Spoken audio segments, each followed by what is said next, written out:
عليكم، ازيكم؟ عاملين ايه؟ يا رب تكونوا بخير. وحشتوني جدا، صباحكم زي الفل. آه النهارده يوم السحلة العالمي. عايزة اقول لكم الشمس جميلة جدا والجو حلو خالص. بس انا بتكلم بصوت واضح عشان الشارع، اطلع بس من الشارع اللي احنا فيه علشان الصوت هيسمع. دلوقتي عندي مشوار للبريد، هخلص ورقة يا رب يا رب اعرف اخلصها، علشان عمالة الف عليه من وقت ما قبل ما نسافر اصلا العمرة، وارجع بقى اشوف الدنيا فيها ايه. جو المدارس جميل قوي، اللي هو رجعني لايام زمان، والشمس شكلها جميل والغيوم حلوه قوي قوي قوي. فتنسوش بقى صلوا على النبي، تحط اللايك. انه في تمام الساعه 8 ونصف، بس انا اتقلبت لغه عربيه. تقريبا مفيش حد ماشي في الشارع غير الموظفين على ما اعتقد، يعني هم رايحين الشغل بتاعهم 9 كده. انا بس اللي خارجه في الشتاء. المشوار ده اقسم بالله تقيل قوي على قلبي، فعاوزه اخلص منه علشان ارتاح نفسيا. تفتح على حظي، على حظي، اللي هو انا طالعه اصلا هي مغيمه وكده، فابتدت تفتح. عارفين اللي هو انتفاء. خير الحمد لله. هنا اسف بقى على بشاعة المنظر. عاوز اقول لكم الشمس سمعتني وانا بقول ان هي مغيمه، طلعت ازاي بقى انا اشتمها؟ ما يجوزش، ما يصحش شتيمه. قلت بقى اشرب بقى ميه زمزم، رزقكم الله مثل ما رزقنا ان شاء الله، وربنا يرزقنا مرارا وتكرارا. كنت بشربها هناك، كنت بتعب منها، اي نعم.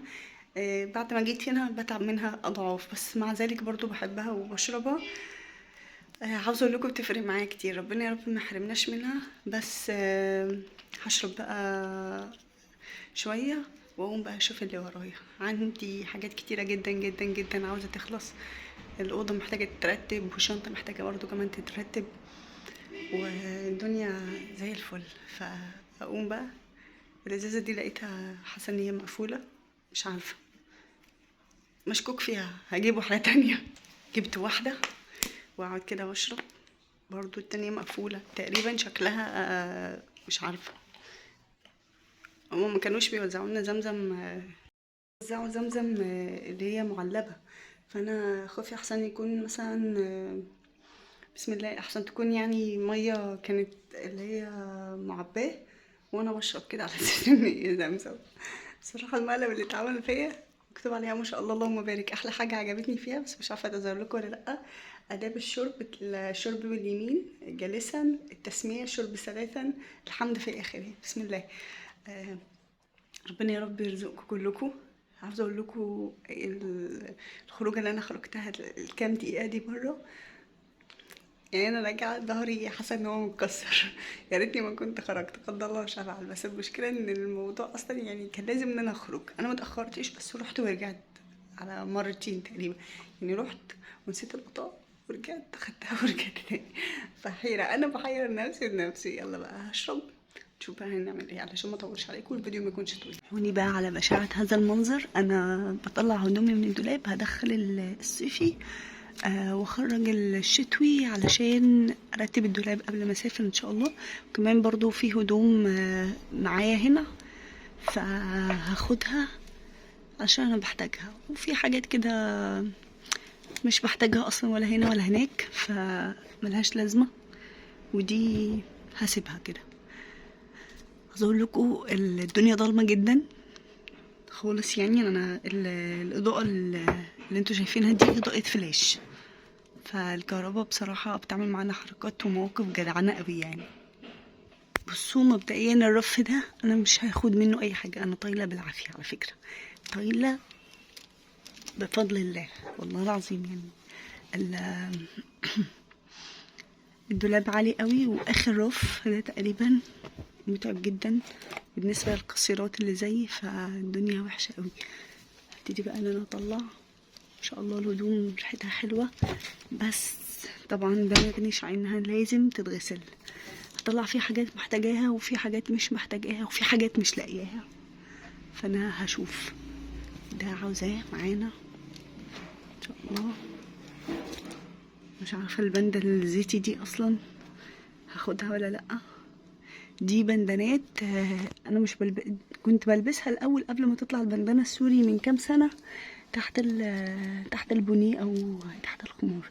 دلوقتي بقى طلعت البندانه السوري، بصراحه ربنا يسترها زي ما سترنا، فما بقالهاش لازمه، ودي موضتها ادمت، فبلبسها بقى في الشتاء، اللي هو في البيت في الشتاء مثلا عندي طرحه بلايقها عليها وبلبسها. ده انا مش محتاجاه، يعني هو ده تبع ده، بس انا من وقت ما جه حتى هتلاحظوا الفرق، مش بلبسه، مش بحبه سبحان الله، او خلينا نقول مش موضوع حب. الارنوبه بتاعتي دي بس هو متعب شويه، وكان في عيب صناعه، ف كده تمام، دنيا فلالي قوي الحمد لله. هرص بقى الهدوم اللي انا مش محتاجاها ونزلتها هنا، والصيفي برضو كمان هحطه هنا علشان ده الرف اللي هو يعني للهدوم اللي انا مش محتاجها. وبصراحه ما شاء الله يعني هو محتاج تلميعه على قد ما هطول، لان الدنيا صعبه قوي، وصعب كمان ان انا في الاضاءه زي الفل دي ان انا اجيب سلم، علشان يعني مش عاوزين حوادث. هبتدي بقى ان انا ارص الهدوم هنا واجيب الصيفي هنا. انا لسه ما كملتش الكلمه وبقول مش عاوزين حوادث، وقعت مني الهدوم هنا، وقعت لي ازازه البرفيوم، الحمد لله رشحت واتكسرت، اللهم لك الحمد يعني، الحمد لله الحمد لله. بحبها جدا، بحبها جدا جدا، واصلا هي مسربه، يعني سهل التسريب، مش مسربه، هي سهل تسريبها، لان ده ازاز طبعا، الحمد لله ان هي بقي فيها شويه. بصوا بترشح طبعا، همسحها في الهدوم، حتى جميله قوي ما شاء الله.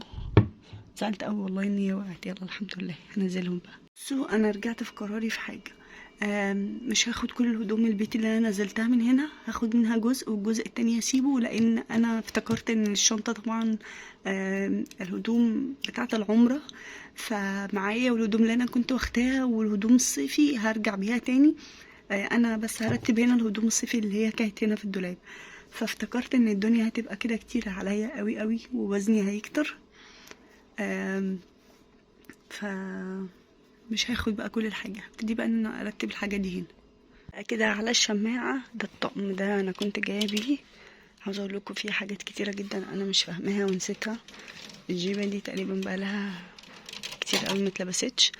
هطلع بقى السويت شيرتات والحاجات القمر بقى بتاعت الشتاء، مش الصيف العزيزه اللذيذه اللي كانت مبهدلانا، لا بقى نطلع حاجات الشتاء اللي مليانه تراب دي، وننزلها بقى كده من على الشماعات ونغسلها، ونطلع جاكيت القمر ده ونوديه المغسله، ونشوف كده الدنيا. ايوه حاجات الشتاء المفرحه المبهجه.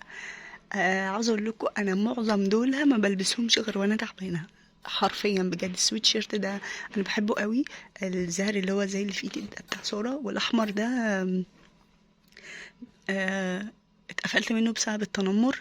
والجاكيت طبعا انا طبعا جبت جيبه كلوش، الاول كانت الجيبه بتاعتي ضيقه، الحمد لله بفضل الله وسعتها، جبتها هي مش ضيقه، هي كانت حلوه يعني برحه، بس انا وسعتها اكتر.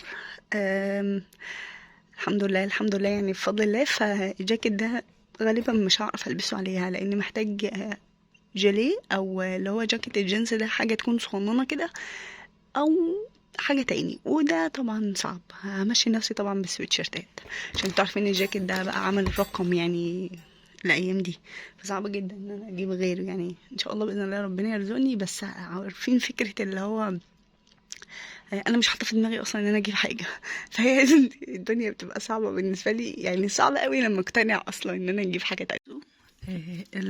الرف ده اللي فيه الصيفي، فانا فضيته وهحط الشتوي بقى كله جنب بعضه.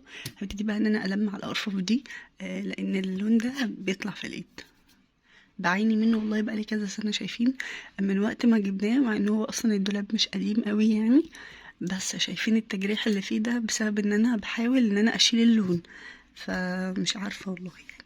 هرتب بقى الصيفي هنا والشتوي اللي انا مش محتاجاه فوق. بعد ما رجعت من بره طبعا وعملت كذا حاجه ورتبت الدولاب والدنيا دي كلها، قلت بقى ايه ارتب كده الشنطه، عشان انا كنت شايله همها جدا. وكمان هي اتبهدلت قوي، وزي ما قلت لكم ان الراجل كان بهدلها جدا. فالحمد لله هبتدي بقى ان انا لقيت هي كانت رايحه سليمه جدا، ما فيش فيها ولا اي حاجه.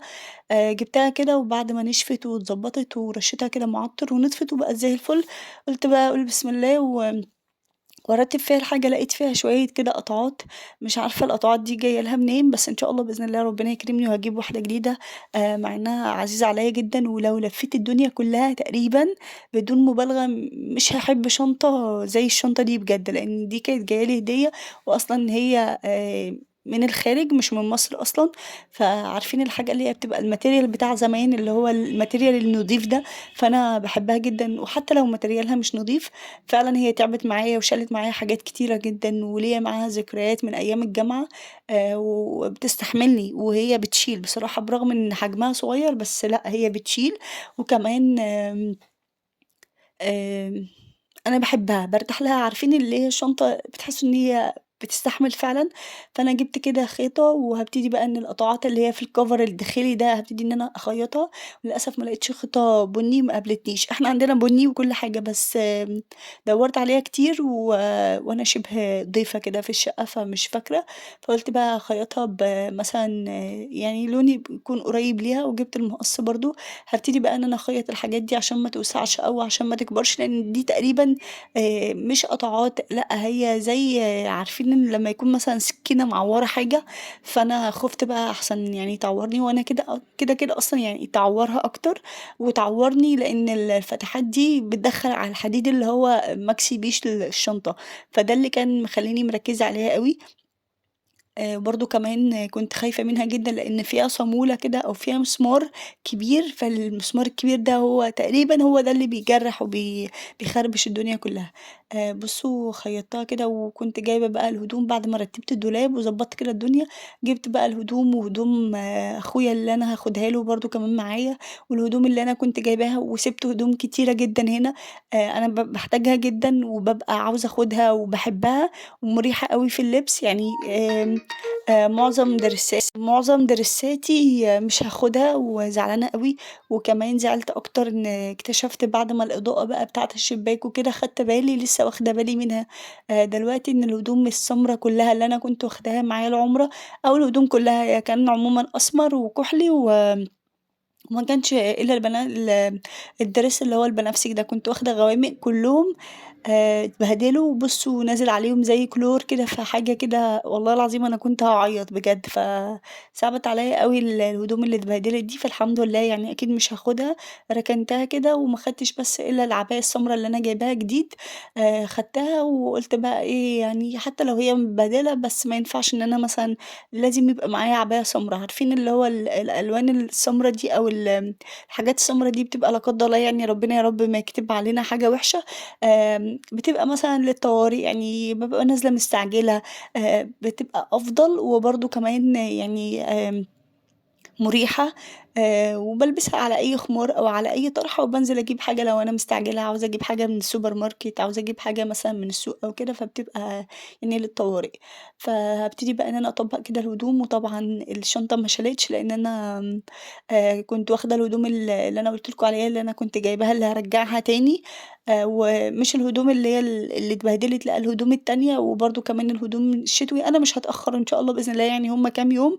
بس طبعًا عشان الجو عندنا هنا مختلف غير جو القاهرة، فلازم إن أنا أعمل حسابي إن أنا أبقى واخدة شتوي. عاوزة أقول لكم التيشيرت اللي أنا باطبّقه ده أو الشميز ده أنا باحبه جدًا، وما كنتش عاوزاه آخده بسبب إن هو قصير، بس قُلت هالبسه على الجاكيت. هو حلو أوي ما شاء الله، وفي نفس الوقت يعني مُتعب شويتين وبياخد مكان وكده يعني، فبتحسّوا إن هو رخم وفي نفس الوقت حلو، يعني مش عارفة إزاي بس هي كده. هابتدي بقى إن أنا أرتّب الدنيا، وكنت خايفة أوي أحسن الشنطة ما تشيلش هدوم أخويا، لإن أنا برضه كنت واخداهم في شنطة واحدة ومش عاوزة أشيل شُنط كتيرة جدًا. لإن الشنط الكتيرة دي عارفين السوبر جيت اللي أنا لمّا باجي أركبه أو اللي أنا باركبه ده، آآ زيه زي نظام المطار، فكل ما الشنط بتكتر أكيد بيبقى لها مشايل وأوزان وكده، وبرضه كمان بتبقى رخمة، يعني بتبهدل وبتضيّع الprestige أولًا، ثانيًا يعني بتبقى مرهقة جدًا يعني، خصوصًا كمان أوقات غالبًا يعني إن شاء الله نروح نلاقي الدنيا اتضبطت وسبحان مغيّر الأحوال يعني الحال يبقى أحلى، إن الأسانسير بيبقى بايظ، فربنا يا رب يطلّعنا منها على خير إن شاء الله ويعوّضنا بأحسن منها ويرزقنا بمِلك إن شاء الله قريبًا بإذن الله يعني. هابتدي بقى إن أنا أرتّب كده الهدوم وبارتّب وعارفين اللي هو شخص متردد، أنا خايفة أولًا على الهدوم، ما خدتش هدوم بيتي تقريبًا إلا هُم طقمين لأ، اللي هو أنا باتشاور كده وباتحاور مع عقلي لأ، هُم كده كتار. كنت جايبة تقريبًا أكتر من 2 وحاطاهم كده جنبي لأ، اللي هو على حسب أشيل الشنطة وعلى حسب الشنطة هتشيل إيه والكلام ده كلّه، كنت بصراحة مختارة، يعني محتارة، اللي هو أنا مختارة حاجة وفي نفس الوقت كمان محتارة. عاوزة أقول لكم الحزام اللي كان واقع في الأرض ده أنا تقريبًا خدت وقت طويل أوي وأنا بادوّر عليه، ما خدتش بالي منه إلا في الآخر خالص، أنا فاكرة إن أنا ما جبتهوش وبادوّر عليه في الشنطة إن أنا رصيته مثلًا في الشنطة أو كده، بس الحمد لله خدت بالي منه دلوقتي يعني بعد ما تُهت أصلًا اللي هو طب راح فين، طب ضاع، طب كده، الحمد لله يعني إن أنا لقيته. هابتدي بقى إن أرتّب الحاجة وأشيلها وأرتّبها تاني وعاوزة اللي هو ألِف حاجات جوّه حاجات وكده، بس مش عارفة. الرصة دي كلّها أنا تعبت فيها، خدت تقريبًا فيها ساعة أو أكتر بدون مبالغة يعني فضّيتها تاني، فضّيت الرصة دي من أول وجديد بسبب إن أنا مش مترددة، بس حاسة إن في حاجة غلط، عارفين إن الكمية ما تكونش كبيرة وفي نفس الوقت الشنطة بتشيل أكتر من كده والترتيب هو نفس الترتيب، بس في حاجة غلط، يعني أنا كنت جاية من العُمرة ما شاء الله الشنطة كانت شايلة كمية حاجات لدرجة إن يعني قُل أعوذ برب الفلق، والله العظيم بجد اللي حصل لها ده من العين اللي جات لها بجد يعني والله كان كل اللي كده يشوف الشنطة تقيلة وميزانها ما عدّاش ولا أي حاجة يعني كان مضبوط، وكمان كانت مترتّبة، كانت متكفّنة، يعني الحاجات شُغل تهريب بالضبط، ورتّبتها ما خدتش وقت طويل، يعني تقريبًا ما خدتش حاجة ساعة كده والّا حاجة أنتم بتقولوا فيها يعني بتتكلّموا في حاجات كده صغيّرة جدًا، فالحمد لله الشنطة دي تعبتني جدًا، جدًا، لدرجة إن أنا أصلًا يعني أنا تعبت وكنت باجيب الحاجة دي بقى هدوم أخويا رُحت جبتها على أساس إن كده الشنطة كده تمام وخلاص خلّصت، وهاجيب بقى الهدوم اللي أنا مثلًا هاخدها له معايا أو الهدوم اللي أنا هاكمّلها لسه، والمفروض إن أنا أصلًا عاملة حسابي إن الشنطة دي مثلًا هتشيل هدوم وحاجات تانية، يعني كادو مثلًا هاحط فيها كام إزازة مَيّة زمزم علشان ما يتبهدلوش كده، فالدنيا يعني كانت الحمد لله على عكس ما أنا توقعت تمامًا، أو مش عارفة أنا كان بالي مش رايق أو كنت مزرجنة أو متضايقة أو تعبانة، مش عارفة في إيه، ما كنتش حاسة إن أنا مضبوطة فعلًا وأنا بارتّب في الشنطة، فالحمد لله يعني، الحمد لله إن هي جات على قد كده، بجد دور البرد اللي لمّا بييجي في العضم كده أو في الودان بيبقى مخلّي الواحد فاصل فعلًا يعني، الحمد لله يعني ربنا يا رب ما يكتبها عليكم. كنت بارتّب كده الحاجات اللي أنا باركنها كده على جنب، دي حاجات أنا كنت حاطاها وهاخدها وكنسلتها. فالحمد لله إن أنا ما خدتهاش. هنا بقى كنت باحاول أستغل بقى الظروف وأستغل الأمور وأرتّب عارفين الجيوب أو السوستة اللي هي بتبقى من ورا دي، من قدّام في الوِش، آمم، فأنا كنت باحاول أستغلها في إن أنا أحط فيها أي حاجة ولقيتها هتكلكع هتأثّر على جوّه أو هتعمل تضخُّم كده، تحس إن هي لأ، معدتها تعبانة فقُلت لأ بلاش خالص يعني بلاش منها الحاجة اللي هي هتخلّيها تكلكع دي.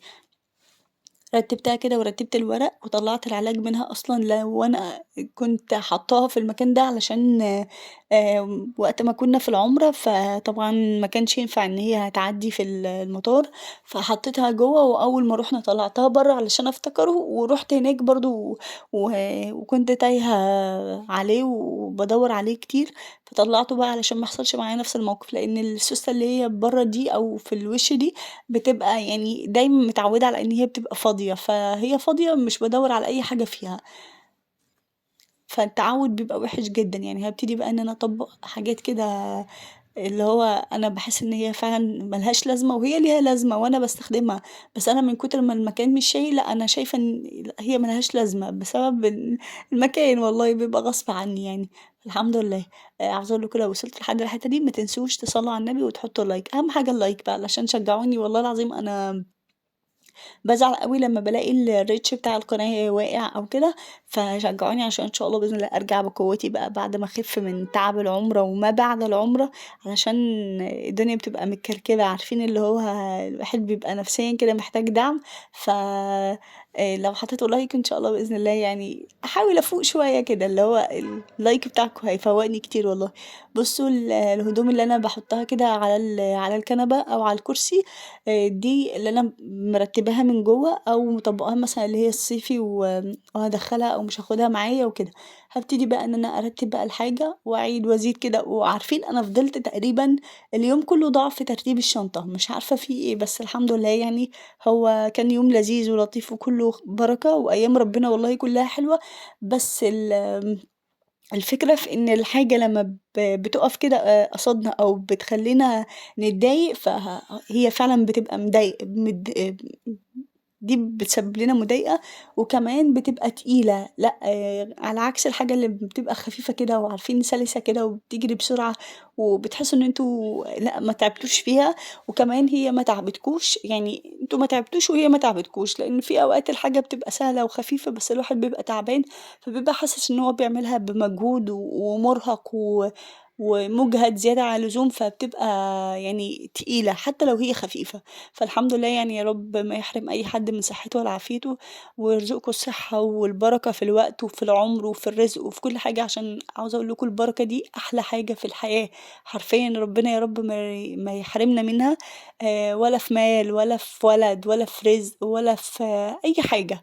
عارفين حتى البركة دي حتى في النوم والله بتبقى جميلة أوي، ربنا يا رب يوضع البركة آمم في كل حاجة لينا إن شاء الله يعني. هاطبّق بقى الإسدال ده عشان هاخده معايا، بصراحة كنت مترددة آخده والّا لأ، بس هاخده إن شاء الله، ونيجي بقى هنا للجاكيت اللي أنا كنت هاكنسله، بس طبعًا الدنيا بتشتي في القاهرة ولسه بدري أصلًا وأنا ممكن أرجع قبل الشتا، فإن شاء الله بإذن الله يعني مش هاحتاجه. بس كنت خايفة أحسن مثلًا الدنيا تتبهدل وارجع أندم، فهنا بقى قعدت وابتدت بقى لحظات التفكير، كنت باسأل سارة طب أعمل إيه طيب، باسألهم تقريبًا كلّهم، الجاكيت تقريبًا كان واخد 2 كيلو ومساحة عالية، مع إن هو أصلًا على غير الطبيعة، فأنا قُلت هالبسه طب هيقولوا عليَّ الناس إيه، يعني إحنا في شهر 11 هيقولوا عليَّ إيه مثلًا يعني أنتِ يعني أول 12 هيقولوا عليكِ إيه، يعني لابسة جاكيت الجو مش ساقعة للدرجة دي، قالت لي طب خلاص هتسيبيه؟ قُلت لها ما أنا محتارة، اللي هو أنا مترددة، باطبّقه وخايفة أحسن يتكسّر، شايفين بادلّعه والله وباطبّقه تطبيعة حلوة وباحطّه وباحاول معاه اللي هو طَب أبوس إيدِك شنطة اقفلي طيب، طَب يعني طَب عشان خاطري طَب المرّة دي، وأنا باقفل فيها كده لقيت السوستة هتبتدي إن هي تبوظ، فخُفت بقى بُصّوا كل سفرية ليّا أول ما باوصل قبل ما باوصل القاهرة بتبوظ وأنا راجعة لازم أجيبها للراجل، يعني وأنا جاية أصلًا من السفر قبل ما أسافر العُمرة كنت جايباها متخيّطة والله العظيم ومربوطة، يعني حاجة كده صعبة، الشنطة ضد السفر، اللي هو طَب سيبيني طَب عاوزة تقول لي طَب ارحميني، طَب ريّحيني، بس أنا أعمل لها إيه، يعني أنا ما باحبش غيرها، أنا عاوزة أقول لها طَب أنا مش مرتاحة إلا ليكِ يعني، أنا كنت في بن داوود والمول كان ما شاء الله عليه فيه شُنط كتيرة جدًا وحلوة وبأسعار باهظة، مش هنقول إن هي أسعار حلوة عشان ما ابقاش مبالغة يعني، بس ما لقيتش الحجم اللي أنا باحبه، وما لقيتش برضه كمان الخامة اللي أنا باحبها عاوزة خامة عملية مش خامة شكل وبس لأ، الاتنين، شكل عشان البرستيج والشياكة، وبرضه كمان عملية وبرضه سعرها حلو، يعني مثلًا ما الاقيش شنطة صغيرة قد كده اللي هي بنسميها غيارين اللي أنا باخدها مثلًا في الفسحة وفي الرحلات، فعندي meeting عندي event على السريع كده، عندي مؤتمر مثلًا هاخد فيه يومين وآخد يعني ألاقيها صغيرة جدًا ما تنفعش خالص في السفر وب750 ريال ده مستحيل أصلًا أجيبها، ماشي هي سعرها ممكن يكون الmaterial بتاعها كويس بس حجمها قليل جدًا، فابتديت بقى إن أنا أفضّي كده كلّه مرّة واحدة طبعًا المَيّة اللي أنا كنت واخداها هافضّيها وهاتنازل عنها، أو هاحطها وسط الهدوم، وطبعًا وسط الهدوم هتاخد مساحة. كنت باحاول بشتى الطرق وبكل الطرق اللي انتوا تتخيلوها إن أنا أترجى الشنطة إن هي تشيل، وكان كل تركيزي إن هي تشيل المهم، وحاسة إن أنا برضه ناسية حاجة. يعني أنا عاوزة أقول لكم إن أنا فتحت الشنطة دي مخصوص وطلعتها. أنا الطقم اللي أنا كنت هاسافر بيه أو أنا عاملة حسابي إن أنا هارجع بيه علشان ما احطوش في الشنطة وكده. ف اتنازلت عنه وكنسلته وسِبته، وبعد ما كان مكوي غسلته وسِبته كده خلاص، اللي هو أنا هاسافر إن شاء الله بإذن الله بطقم من الشنطة علشان يخفف الدنيا. طب أعمل إيه طيب؟ ما أنا خلاص بقيت عاجزة، ما باليد حيلة زي ما بيقولوا كده يعني الحمد لله. أنا كنت واقفة هنا كده كنت مش عاوزة أشيل شنط. أولًا أنا خلاص ضهري فصل ما بقاش مستحمل أصلًا، بقى كل ما بافكر إن أنا أسافر يعني قبل ما باسافر بيومين بيبقى هو أصلًا يعني بيصوصو. باتعب جدًا في السفر مع ذلك كمان يعني الحمد لله باصبر وباعدّي، وباجي كمان أشيل شنط. لأ أنا مش عاوزة أشيل شنط وفي نفس الوقت مش عاوزة أنسى حاجة، عارفين اللي هي الحيرة دي. فالحمد لله يعني ربنا يا رب ما يكتبها عليكم. بجد أنا كنت حاسة إن الدنيا كلها بتلف بيّا لدرجة إن أنا ما كنتش مركزة. أنا دايمًا متعودة إن أنا بارتّب شنطتي عادي كده لوحدي. أنا تقريبًا خدت آراء الشقة كلها، وبرضه في الآخر نسيت حاجات، وبعد ما قفلت نسيت برضه كمان حاجات أنا محتاجاها دخلتها جوّه، وحاجات برّه نسيتها. ما جهزتهاش بقى، سِبتها كده وكل اللي بافتكره باجمّعه وباخلّيه على جنب من كتر ما أنا أصلًا يعني أنا مش عارفة أعمل إيه طيب. أكيد هيبقى في شنطة تانية، بس الحمد لله اتنازلت عن حاجات كتيرة جدًا وما خدتش حاجات كتيرة برضه أنا كنت محتاجاها. والحمد لله يعني إن شاء الله بإذن الله تتعوّض في مرّة تانية، وأكيد كُلّه خير مش هو لعله خير، لأ هو كُلّه خير. وربنا ما بيجيبش إلا الخير، وربنا يجعلها توصل سليمة إن شاء الله، ونوصل برضه كمان إحنا سالمين غانمين، ونرجع برضه كمان بسلامة سالمين غانمين، ودي أهم حاجة يعني. ده اللي الواحد بيتمناه مش بالهدوم ومش بإن الواحد كل ما بيبقى جاي مسافر أو يعني جاي يغيّر جو ومسافر فبيبضّع كده. فالحمد لله يعني أهم حاجة إن الحاجة توصل. هابتدي بقى إن أنا أطبّق كده المُتعب ده اللي هو أنا أصلًا خايفة عليه. بس الحمد لله يعني أنا طبّقته وحطيته ولسه باعافر في الشنطة. أنا باتخانق معاها، وفي نفس الوقت هي في سوستة أو في جرار منها باظ، وكنت خايفة جدًا عليها. بُصّوا أنا هاقعد عليها، هتوصل بيّا إن أنا هاقعد عليها. أنتم متخيلين كَم المعاناة اللي أنا عانيتها؟ أنا أصلًا إيدي واجعاني جدًا من قبل ما أسافر العُمرة، تعباني جدًا، حاسة إن أعصابها تعباني، ولمّا رُحت تعبت أكتر وتعبتني جدًا، وحاسة إن أنا بعد ما جيت تعبت أكتر يعني أضعاف. فمش قادرة أضغط. والله أنا كنت حاسة إن أنا خلاص أنا روحي ب بتفيّص، بافرهد كده. ما بقيتش قادرة والجو كان فعلًا يعني الحمد لله كان حلو لولا ستر ربنا يعني. إن أنا كنت فاتحة الشباك كنت حاسة إن هييجي لي خناق. ما شغّلتش طبعًا المروحة ولا أي حاجة عشان الجو كان حلو، وفي نفس الوقت كمان أنا باشتغل ومندمجة فما ييجيش بعد كده ييجي لي برد. قفلتها والحمد لله نزّلتها كده في الأرض، ونزلت مني غصب عني من كتر ما هي تقيلة. خايفة على الإزاز لأحسن يتكسر، عشان كده هندخل جنايات بقى وماما يعني هترفع عليَّ قضية. شِلتها كده وأطلّعها برّه، هي كده خلاص اتقفلت. هاطلّعها برّه كده في المدخل واستودعها ربنا والحاجات اللي أنا نسيتها الحمد لله يعني. بُصّوا هنا من كتر ما أنا مش مركّزة وجاية من برّه، فطفيت النور اللي هو أصلًا المفروض أنا محتاجاه. يعني أنا اللمبة التانية كانت منوّرة نور صغير، جيت أطفي اللي أنا مش محتاجاه، طفيت اللي أنا محتاجاه، فالحمد لله. دخّلت بقى الحاجات اللي هي الطقم اللي أنا اتنازلت عنه، اللي هو الخمار كان في إيدي ده، وطلّعت برضه كمان الطقم اللي أنا هالبسه.